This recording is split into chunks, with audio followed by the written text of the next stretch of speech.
क्या भाग्य को कोसने से दुख खत्म हो जाएगा? नहीं ना। तो फिर क्यों भाग्य को कोसें? इससे तो बेहतर ये है कि आप उस तकलीफ को दूर करने के लिए मेहनत और उपाय करें। फिर देखिए कैसे दुख आपका दामन छोड़ के जाता है। वैसे दुख सभी दिन के लिए नहीं आती है, ये तो भगवान का बनाया हुआ नियम है। जैसे दिन के बाद रात, रात के बाद दिन होता है, उसी प्रकार दुख के बाद सुख और सुख के बाद दुख आता है। और हाँ, एक बात और, भगवान किसी को दुख नहीं देते हैं। कोई भी बाप ये नहीं चाहेगा कि उसके बेटे को कोई तकलीफ हो। हम सबके पिता हमारे भगवान हैं और हम सब तो उनके बच्चे हैं। तो अब आप सोचिए, क्या भगवान हमें तकलीफ देंगे तो उन्हें पीड़ा नहीं होगी? वो भी यही चाहता है कि हमें कोई तकलीफ ना हो। हम अपने जीवन में कुछ गलतियां कर बैठते हैं जिसके कारण हमें तकलीफ झेलनी पड़ती है। श्री कृष्ण कहते हैं, भाग्य को कोसने से बस एक बहाना मिलता है हमें अपनी जिम्मेदारियों से भागने का। इसे बंद कर देना चाहिए और अपनी जिम्मेदारियों को समझिए। जैसे कोई विद्यार्थी पढ़ने के समय में खेलता है, अपने पढ़ाई से दूर भागता है। बाद में जब परीक्षा का परिणाम अच्छा नहीं आता तो वह भाग्य को कोसता है। आसान शब्दों में कहें तो मेहनती लोग भाग्य को कोसने के बजाय कड़ी मेहनत से सफलता हासिल करने में विश्वास रखते हैं। अपने दुख, तनाव या परेशानी के लिए अक्सर हम ही जिम्मेदार होते हैं। किसी काम को करते समय हमारी कोशिश में कमी की वजह से ही हमें तनाव होता है और हम दुखी हो जाते हैं। किसी भी काम को अंजाम देने के लिए 90% हमारी मेहनत या कोशिश का हाथ होता है, बाकी के 10% हमारे भाग्य का। इसलिए भाग्य को कोसने से पहले हमें यह सुनिश्चित कर लेना चाहिए कि कहीं हमारी कोशिश में कोई कमी तो नहीं रह गई, क्योंकि भाग्य को कोसने से कुछ भी नहीं होने वाला। उल्टा आपकी जो उस परेशानी को दूर करने की क्षमता है वो भी घट जाएगी, क्योंकि आपका दिमाग उस परेशानी का हल ढूंढने के बजाय अपनी किस्मत को कोसने में ही लगा रहेगा। और वास्तव में जो समस्या वास्तव में उतनी बड़ी नहीं है जिसका हल आप प्रयास करके निकाल सकते हैं, वह आपको असंभव सी प्रतीत होने लगेगी। अगर आज आप मेहनत कर रहे हो तो ऊंचाई पर चढ़ रहे हो, तो शायद भाग्य सुनहरा कलम से लिखा जा रहा है। लेकिन कल अगर अच्छा चल रहा है और ये सोचकर कर्म करना छोड़ दिया, हो सकता है भाग्य के कलम से ही स्याही खत्म हो ही जाए या फिर कलम ही टूट जाए। ये वो स्थिति है जब इंसान अपने आप को बहुत ही असहज महसूस करता है। और समस्या कोई भी हो सकती है, मगर इससे उबरना जरूरी है। अगर जब भी कभी ऐसी स्थिति का निर्माण हो तो हमें अपने रिश्तेदारों या मित्रों की सहायता लेनी चाहिए। और अगर कोई सहायता ना भी करे तो हमें हिम्मत ना हारते हुए अपने बलबूते पर उस समस्या से निपटने की कोशिश करनी चाहिए। सबसे ज्यादा तनावपूर्ण और परेशानी वाला जीवन एक ईमानदार आदमी भोगता है। सीधे पेड़ पहले कटता है और बुरे इंसान तनाव रहित और परेशानी मुक्त जीवन जीता है और अन्य के मुकाबले ज्यादा जीता है।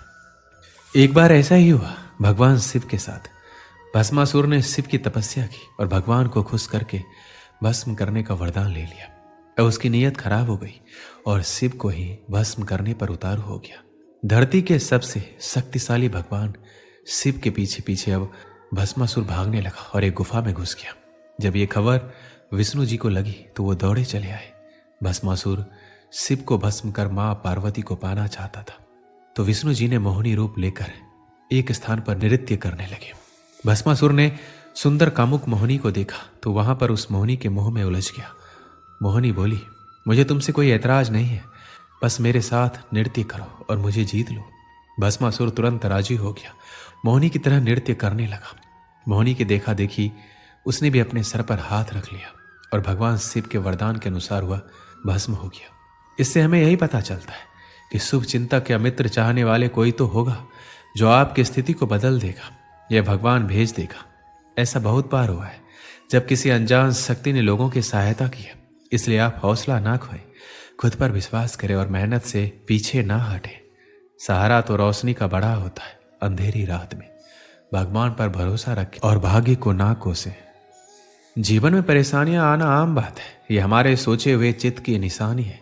अगर आप स्वयं को जान जाते हैं तो कोई भी परेशानी आने की बात छोड़ो, आपको देख भी नहीं सकते। स्वयं को जानने के लिए समय निकालिए, मतलब अपने आत्मा को जानिए और आपकी सारी परेशानी खत्म हो जाएगी। ऐसा नहीं है, इतनी बड़ी दुनिया में कई तरह की संभावनाएं होती है, जिसे आप भाग्य भी कह सकते हैं। आप किस दिशा या किस जगह पैदा होते हैं यह आप पर निर्भर नहीं। आप स्वस्थ होंगे या बीमारी से ग्रस्त हो जाएंगे यह आपके माता पिता और आपके पालन पोषण पर निर्भर करेगा, आप पर नहीं। आप गरीब पैदा होते हैं या अमीर ये भी आप निर्धारित नहीं करते। जीवन संभावनाओं का बहुत ही बड़ा खेल है, लेकिन जैसे टॉस हारने मात्र से खेल में हार नहीं होती या टॉस जीत लेने से जीत सुनिश्चित नहीं होती, उसी प्रकार गरीब पैदा होने से आप नहीं हारते या अमीर होने का अर्थ ये नहीं कि आप सफल हो ही जाएंगे। अब आप पर निर्भर करेगा कि आप जीवन का खेल कैसे खेलेंगे। एक बार एक सेठ जो कि जीवन भर सिर्फ और सिर्फ पैसा कमाने में लगा हुआ था, बीमार पड़ गया। जितनी भी दवा चिकित्सा की कुछ नहीं हुआ, तो फिर उन्हें उनके पत्नी एक साधु के पास ले गए। साधु उनको देखकर चिंतित हो गए। सेठ पूछे, क्या हुआ महाराज, कैसे ठीक होगी तबीयत? साधु बोले, आपका जीवन सिर्फ 6 महीने का है, उसके बाद मृत्यु योग है। इतना कठोर सत्य सुनकर सेठ और उनके परिवार वाले दुखी हो गए। सेठ तो खाना पीना ही छोड़ दिए। 2-3 दिन ऐसे उदास कर्म रहित रहने के बाद सेठ को पता नहीं क्यों एक अलग उत्साह जगा। वो सोचे कि अब तो मरने वाले हैं, तो क्यों ना खुलकर जिया जाए। उन्होंने 6 महीने तक खूब दान धर्म सत्संग किया। अपने नौकर के बच्चों को पढ़ाने भेजा अपने खर्च से।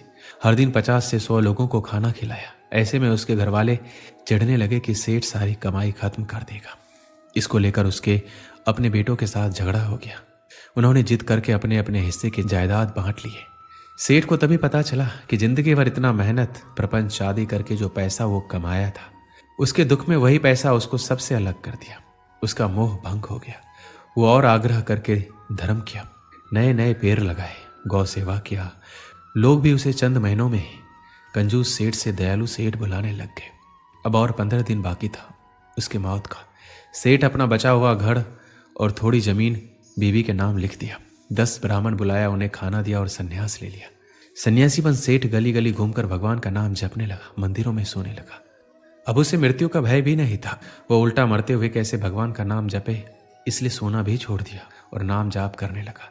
आखिर में मृत्यु का दिन आया। सुबह ही सेठ नहा धोकर तपस्या में बैठ गया नदी किनारे। 1 दिन गया, 2 दिन गया, 3 दिन गया, मृत्यु नहीं हुई। सेठ रोज सोचता आज शायद मृत्यु होगा, लेकिन होता ही नहीं।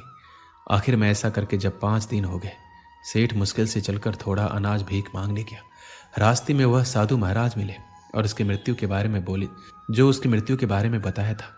उसने साधु से पूछा, आप तो बोले थे हमारा मृत्यु होने वाला है, अभी हम मौत का इंतजार कर रहे हैं लेकिन आ नहीं रही है। साधु सेठ से कहा, आप बताओ इस 6 महीने में अपनी मौत को लेकर कितना डरे हो? सेठ ने कहा, पहले कुछ दिन को छोड़कर कभी नहीं, अभी तो गले लगाकर बैठा हूं। साधु पूछे, इतने दिनों में तबीयत कैसा है? सेठ को तभी एहसास हुआ आजकल ना उसका तबीयत खराब रहता है, ना ही मानसिक रूप से तनाव में है। अब सेठ को समझ में आया कि उसकी बीमारी उसके शरीर से अधिक उसके मानसिकता से जुड़े थी, जिसको उसके कर्मों ने कुचल कर रखा था। अब सेठ सहर्ष साधु का चरण स्पर्श किया और उनका शिष्य बनकर बाकी जिंदगी शांति से बिताया। ये कहानी भले ही काल्पनिक हो, लेकिन भाग्य कैसे मनुष्यों के कर्मों से जुड़ा है उसके बेहतरीन ढंग से प्रतिपादित करता है। दोस्तों, इस वीडियो में बस इतना ही। मिलते हैं अगली वीडियो में। अपना ख्याल रखिएगा। जय श्री कृष्ण।